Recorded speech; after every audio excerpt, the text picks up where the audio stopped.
It is the single most watched sporting event on the planet. A spectacle that brings entire nations to a standstill, transcends borders, and defines the careers of the world's greatest athletes.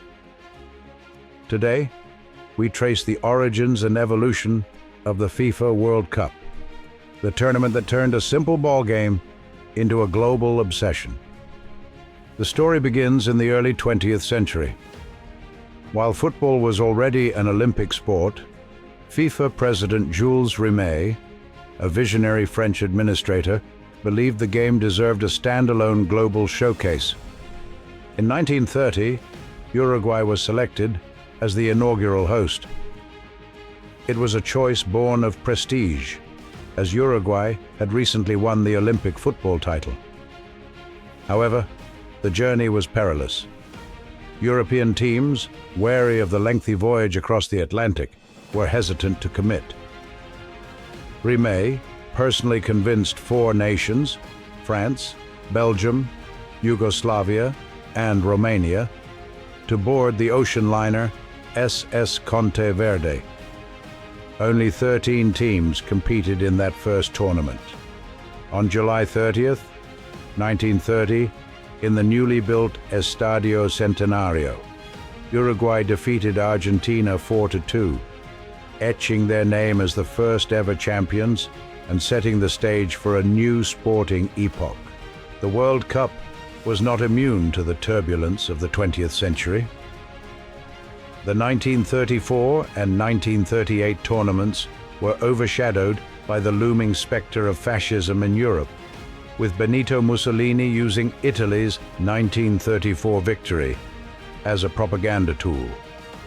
Following the devastation of World War II, the tournament returned in 1950, signaling a global reset.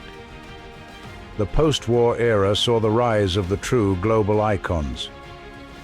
The 1958 tournament in Sweden introduced the world to a 17-year-old Brazilian prodigy named Pelé. His presence shifted the gravitational center of football.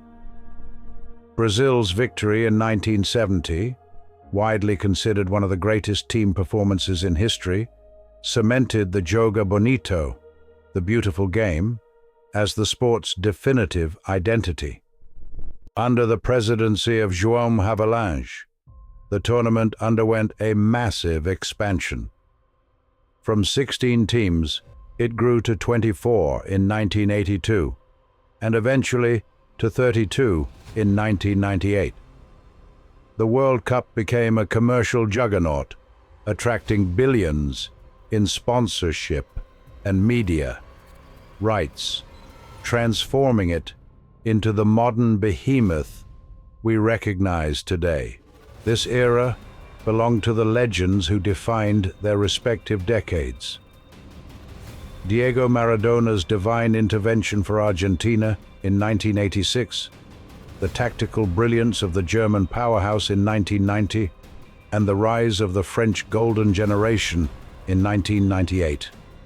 By the time the tournament arrived in South Africa in 2010, the first time it was hosted on the African continent, it was clear that the World Cup was no longer just a European or South American affair. It was the world's heritage.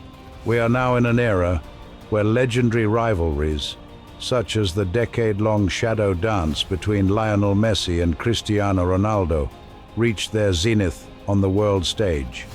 The 2022 tournament in Qatar served as the ultimate stage for Messi's crowning achievement, providing a narrative climax that captivated a global audience of billions.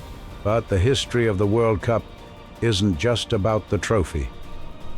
It's about the culture surrounding the game.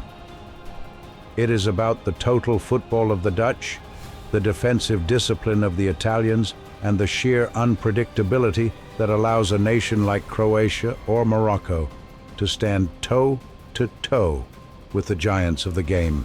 As we look toward the future, with the expansion to 48 teams in 2026, the FIFA World Cup continues to evolve. It remains a powerful tool for connection. It reminds us that despite our differences, for 1 month every 4 years, We are all united by the simple, beautiful rhythm of a ball rolling across a pitch. The history of the World Cup is, in effect, the history of the modern world. And the next chapter is already being written. Thank you for watching. If you enjoyed this video, don't forget to like and subscribe.